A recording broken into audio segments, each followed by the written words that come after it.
Hello दोस्तों, आपका अपने चैनल में स्वागत है। आज हम लोग जो बात करने वाले हैं दोस्तों, वो है एएलपी की जो शॉर्ट नोटिफिकेशन आई है। एएलपी की जो शॉर्ट नोटिफिकेशन 5696 वैकेंसी की, उसके बारे में हम लोग बात करने वाले हैं। उससे पहले मैं अपना इंट्रोडक्शन दे देता हूँ कि मैं जूनियर इंजीनियर हूँ CNW डिपार्टमेंट में, रेलवे में ही। तो एएलपी एक अच्छा एग्जाम है जो कि आप लोगों को पता है कि अच्छी खासी सैलरी होती है इसकी, क्योंकि इसमें रनिंग अलाउंस ज़्यादा होता है। ठीक है, तो हम लोग वन बाय वन डिस्कस करेंगे पोस्ट कितनी है, क्या है और कैसे तैयारी करनी है, जो कि सबसे बड़ा कंसर्न होता है लोगों का। तो देखो 5696 कम पोस्ट नहीं है, लगभग 5500 है। और आई थिंक, जैसा कि मुझे लगता है, ये एक शॉर्ट नोटिफिकेशन है जिसमें अभी मतलब ये बता दिया गया है कि भैया आप तैयारी करना स्टार्ट कर दो। ये वैकेंसी मोस्ट प्रोबेबली बढ़ेगी ही बढ़ेगी, क्योंकि मास में रिटायरमेंट है। मैंने आपको पहले ही बताया था कि देखो ये एएलपी, क्योंकि कब हुआ था लास्ट टाइम, 2019 में, है ना। अब आ गया अपना 2024, 5 साल। क्योंकि एएलपी अब यहाँ पे क्या बन चुका होगा, अब बनने वाला होगा एलपी के समथिंग, है ना।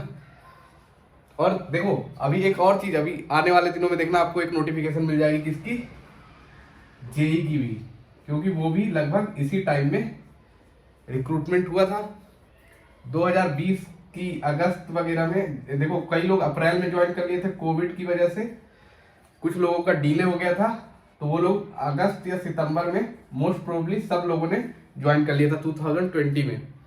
तो वहां पर भी अब क्या होगा, 2024 आ गया, अगस्त वालों का, अगस्त में क्या हो जाएगा, 3-4 साल हो जाएंगे। तो जेई का क्या हो जाएगा, प्रमोशन का टाइम आ जाएगा। हालांकि वर्कशॉप वगैरह में तो प्रमोशन होने भी लगे हमारे बैच के बंदों का, बंदे बंदियां जो भी बोल लो, उनके एसएससी वो बनने भी लगे हैं। हमारे बैच के जैसे माटुंगा वर्कशॉप में जो थे वो एसएससी बन गए हैं। ठीक है, तो यहाँ पे देखो एएलपी आया, अब जेई की भी एक नोटिफिकेशन आ ही जाएगी। तो अभी हम लोगों ने एएलपी की बात करनी है। सबसे पहले एएलपी में क्या क्या स्टेज होते हैं, तो आपको पता होगा कि CBT 1, CBT 2, साइको, देन उसके बाद मेरिट बनती है। ठीक है, और CBT 2 में तो लास्ट टाइम ED वगैरह भी जोड़ दिया था अलग से, और सिलेबस में, और क्वालिफाइंग मार्क्स का एक पेपर रखा था जो कि काफ़ी इजी हो गया था लोगों के लिए, कोई टफ नहीं था अगर वो तैयारी कर रहे थे अच्छे से। तो देखिए सबसे बड़ी बात क्या है कि हमको एग्जाम क्वालिफाई करना है, और अच्छी खासी वैकेंसी, यार सीरियसली बता रहा हूँ, 5696 अच्छी वैकेंसी है, नो डाउट। अगर आप लास्ट ईयर से कंपेयर करोगे तो उसमें टेक्नीशियन भी थे ना, टेक्नीशियन थे, इसलिए वो वैकेंसी थोड़ी ज़्यादा दिख रही थी। तो ज़्यादा नर्वस नहीं होना है। मुझे तो जहाँ तक लग रहा है कि ये वैकेंसी बढ़ेगी ही बढ़ेगी, 100% बढ़ेगी। बाकी देखो आप लोगों की किस्मत की बात है, लेकिन यार यहाँ पे आने के बाद ना सिस्टम आपका सेट हो जाएगा, सिस्टम आपका प्रॉपर सेट हो जाएगा, कोई दिक्कत नहीं है। आप अच्छी जगह पे जा सकते हो यहाँ से एएलपी बनने के बाद। हालांकि आजकल तो ग्रुप डी बनने के बाद भी अगर आप रेलवे में इंटर कर जाते हो केवल ना, तो अगर आप में वाकई में कैपेबिलिटी है तो आप 3 साल 4 साल के अंदर एक अच्छी पोजीशन पा सकते हो। अच्छी पोजीशन इन द सेंस कि लेवल 6 तक आप तो जा ही सकते हो, फिर उसके बाद अलग थोड़ा सा क्राइटेरिया हो जाता है, तो वो अलग चीज़ हो गई। तो अब हम लोग एएलपी की बात करें तो जैसे देखो CBT 1 है, CBT 1 की आपको प्रॉपर तैयारी करनी है। आपको ज़्यादा मतलब क्या फ्लो में बहना नहीं है ना। कि अब देखो जैसे यूट्यूब है, तो अब यूट्यूब में देखो हज़ारों चैनल हैं, नो डाउट, और ऑथेंटिक भी मैं मानता हूँ कि 50 से 100 तो होंगे ही होंगे, जो प्रॉपर अब आपका एक कोर्स चलाएंगे, सब कुछ करेंगे। बट ठीक है, जो एकदम न्यू है, बिगिनर है, तो वो तो मैं बोलूँगा कि ठीक है आपको क्लास लेनी पड़ेगी। बट जो ऑलरेडी तैयारी कर रहे हैं ना, वो मैं यही बोलूँगा कि देखो मैथ वगैरह के लिए आप लोग घटना चक्र जरूर बना लेना, घटना चक्र जो मैथ का होता है। क्योंकि अब बात आएगी कि यार मैं तो बैंक की तैयारी करता हूँ, एसएससी की तैयारी करता हूँ, तो देखो मेरे भाई मैथ दोनों जगह पूछी जाती है, नो डाउट, ठीक है। और जो मतलब एग्जाम देता है रियल में, वो बता भी सकता है कि क्या दोनों में डिफरेंस है या नहीं है। लोग बोलते तो है यहाँ पे भी मैथ तो सेम है, बुक भी सेम है, RS अग्रवाल ही पढ़ते दोनों जगह। लेकिन क्वेश्चन का लेवल यार थोड़ा सा तो रहता है चेंजेस। क्वेश्चन का लेवल बोल लो या लैंग्वेज बोल लो, जो रेलवे का अपना लैंग्वेज यूज करती है, आपका SSC और बैंक PO में तो और खतरनाक। तो जो बैंक और SSC दोनों की तैयारी करते हैं, बहुत अच्छी बात है, कोई दिक्कत वाली बात नहीं है। आपको मैं मानता हूँ कि आपका बेसिक बहुत अच्छा है, लेकिन आपको प्रॉब्लम तब आती है जब लैंग्वेज वाले क्वेश्चन में, जब रेलवे अपने तरीके से क्वेश्चन पूछता है, छोटे से छोटे क्वेश्चन में वो आपको फंसा ले जाता है फिर। ठीक है, तो मैं यही बोलूंगा कि यार मैथ का घटना चक्र जरूर बना लेना। अब देखो लास्ट ईयर क्या दिक्कत आई, इवन मैं भी उस एग्जाम में बैठा हुआ था, तो रीजनिंग में लोगों को बहुत ज़्यादा प्रॉब्लम हुआ। रीजनिंग में बहुत ज़्यादा प्रॉब्लम हुआ। क्यों? क्योंकि रीजनिंग में लास्ट टाइम तक मतलब SSC लेवल का रीजनिंग पूछ रहा था, मतलब जो 2019 वगैरह से पहले एग्जाम हुए थे उसमें रीजनिंग जो SSC वगैरह में पूछते वो वाला पूछा। लेकिन यहाँ पे क्या किया, 2019 में उसने अलग से सिलॉक्स वगैरह यूज कर लिया, मतलब बैंक में जो पूछा जाता था बोलते हैं। ठीक है, तो लोगों की हालत खराब हो गई। लेकिन उस टाइम भी अपन लोग निकल गए थे। क्यों? क्योंकि अपन बैंक का भी एग्जाम दे रहे थे, रेलवे का भी एग्जाम, मतलब SSC का भी एग्जाम दे रहे थे। ठीक है, तो यहाँ पे अपना ये हो जाता है। अब देखो साइंस की बात करते हैं, तो साइंस में जो फिजिक्स वाला पार्ट होता है ना, जो फिजिक्स वाला पार्ट होता है उस पर क्या होता है कि थ्योरी सब पढ़ाते हैं, न्यूमेरिकल ALP में न्यूमेरिकल भी पूछा जाता है। तो ALP में जो प्रीवियस ईयर न्यूमेरिकल है ना, आप लोग द प्लेटफॉर्म करके बुक आती है, देखो मैं किसी का प्रचार प्रसार नहीं कर रहा हूँ ना, मैं इतना बड़ा यूट्यूबर हूँ, बट जो द प्लेटफॉर्म की बुक है वो काफ़ी सफिशियंट है यार, मज़ा आ जाता है। मतलब क्वेश्चन वहाँ लगता है कि उसी बुक से छप गई है, मतलब कॉन्सेप्ट वही लगेगा, मस्त वहाँ से काम हो जाता है। तो ज़्यादा बुक के पीछे इसीलिए मैं बोल रहा हूँ नहीं भागना है। तो साइंस के लिए आप लोग न्यूमेरिकल पार्ट में भी ध्यान देना है। ठीक है, साइंस में फिर उसके बाद आता है रीजनिंग, तो वो तो मोस्टली कर लेते हैं। 25 अगर मान लो 20 क्वेश्चन आ गए, 25 क्वेश्चन आ गए, तो 20-22 तो हर एक कोई मारता है। ठीक है, कोई दिक्कत नहीं, इंग्लिश का कोई रोल नहीं है, मज़ा आ जाता है। यूपी बिहार के लड़के इसी में बाजी मार जाते हैं। फिर मैं ये नहीं कह रहा कि यूपी बिहार के लड़कों को इंग्लिश नहीं आती, बट वहाँ कहीं ना कहीं एक पॉजिटिव पॉइंट मिल जाता है कि मतलब इंग्लिश ना आने की वजह से धुआं कर देते हैं। ठीक है, मैथ रीजनिंग में। तो अब बात आती है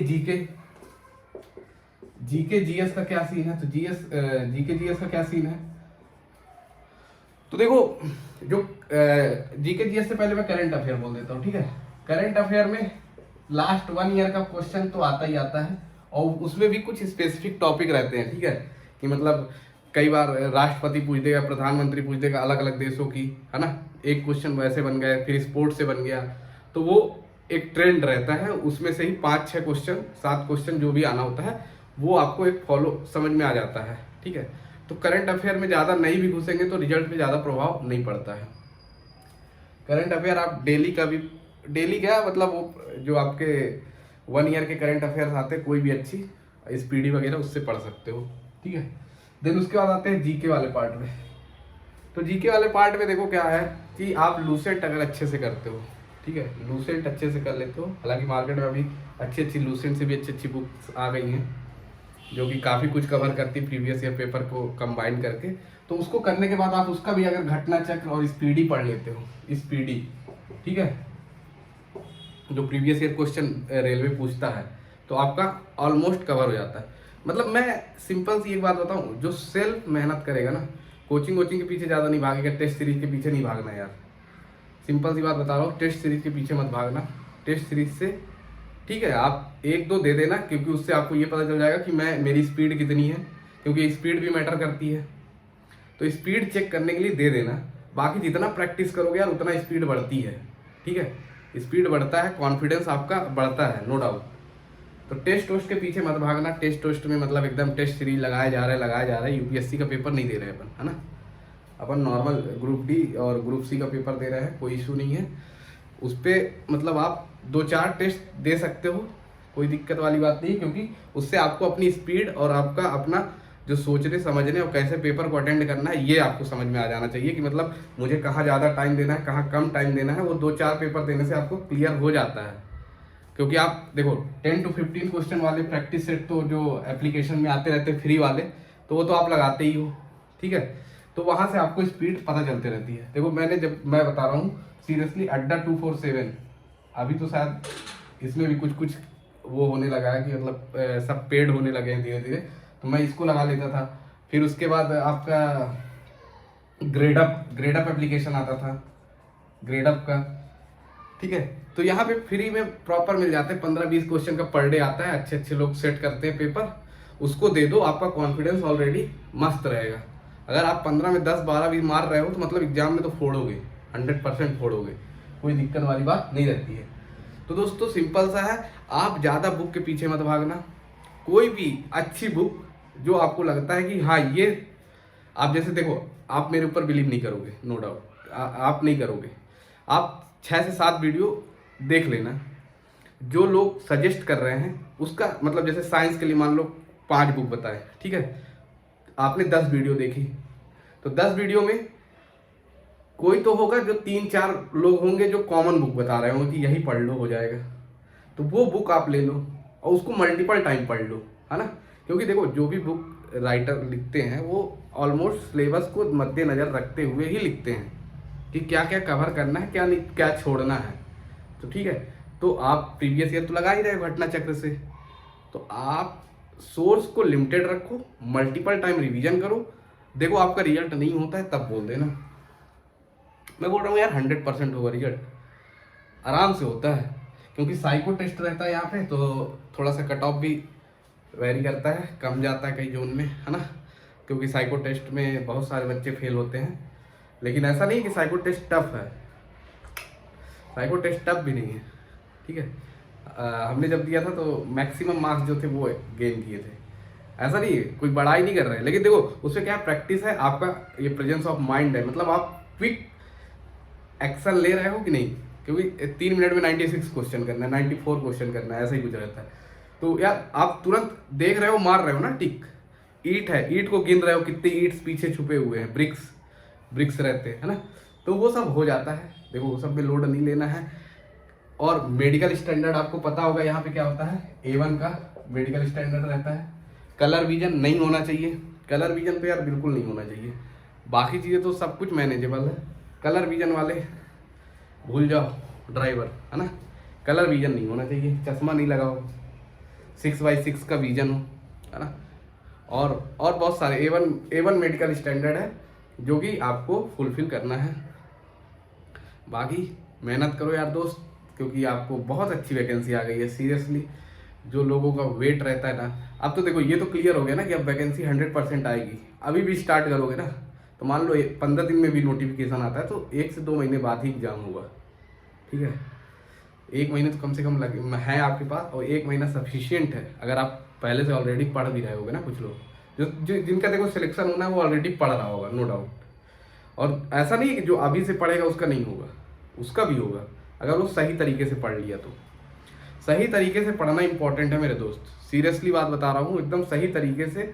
भले आप 3 घंटे पढ़ो, 4 घंटे पढ़ो, मस्त पढ़ लो, एकदम कॉन्सेप्ट क्लियर करते हुए पढ़ लो, आपका सिलेक्शन कोई नहीं रोक सकता, आपका सिलेक्शन 100% होगा, लिख लो 100% सिलेक्शन होगा। बस आपको कॉन्फिडेंस होना चाहिए कि मेरा होगा और मैं इतना ही करूँगा, इतना ही करना है, इतना अटेंड करना है। निगेटिव मार्किंग से बच के रहना, रेलवे बहुत खतरनाक है, 1/3 का निगेटिव मार्किंग होता है यहाँ पे, 1/3, ठीक है, 1/4 होते हैं बाकी एग्जाम में, 1/3 बहुत इफेक्टिव है। और यहाँ पे एक एक मार्क्स इंपॉर्टेंट है, पॉइंट इंपॉर्टेंट है यार, मैं बता रहा हूँ, पॉइंट इंपॉर्टेंट है। पॉइंट्स में खेल हो जाता है, इतने बच्चे भरेंगे, पॉइंट में खेल हो जाएगा। तो बहुत ही अच्छे से देना एग्जाम यार, और अच्छे से तैयारी करो, मस्त आता है question, simple easy, presence of mind सही होना चाहिए बस। तो दोस्तों आपको कोई भी डाउट हो, कुछ भी हो, आप कमेंट बॉक्स में कमेंट करिए, मैं सत्यनारायण यादव आपकी ज़रूर हेल्प करूँगा जो हो सकेगा मेरे से, ठीक है। आप बस मेहनत कर दो यार, सेलेक्ट हो जाओ, ठीक है। आपको मेडिकल सब चीज़ हम बताएंगे, कोई दिक्कत नहीं, कैसे होता है, क्या होता है, कब होता है, उसके लिए अब मेरिट कैसे बनती है, मेरिट के लिए क्या होना चाहिए, नहीं होना चाहिए, सब बात करेंगे। बट अभी आपको मैं एक ही चीज़ बोलूँगा, लिमिटेड सोर्स रखना, मल्टीपल टाइम रिवीजन करना और प्रैक्टिस खूब करो। और देखो बाकी चीज़, भीड़ में मत भागना यार, कि यार ये कोचिंग चल देते हैं, जाओ 4 घंटे बर्बाद होंगे, 4 घंटे सेल्फ स्टडी कर लो, 4 घंटे सेल्फ स्टडी कर लो, होगा सिलेक्शन, कैसे नहीं होगा। सब मटेरियल अवेलेबल यूट्यूब पे, सब अवेलेबल है, समझ गए। कोई कोचिंग की ज़रूरत नहीं है, मस्त पढ़ो आराम से यूट्यूब में, जो ना समझ में आए टॉपिक डालो, या तो वो क्वेश्चन डाल दो यार, सेम टाइम आपको आउटपुट मिल जाएगा, आपको उसके कॉन्सेप्ट सीख लो, छोड़ दो, और एक मस्त रफ बना लो कि ये वाला कॉन्सेप्ट के क्वेश्चन मेरे गलत हो रहे थे, इसको मैंने सीख लिया, इसे करना है, वही आता है, नंबर चेंज होगा बस। ठीक है, तो दोस्तों ये काफ़ी लंबी वीडियो हो जाएगी, मैं स्पीच ऐसे देते रह जाऊँगा, क्योंकि देते रह जाऊँगा, बट आप लोग मेहनत करते रहो, आपका सिलेक्शन होगा। All the best. जो भी डाउट हो कमेंट बॉक्स में पूछ सकते हो। Thank you for watching this video.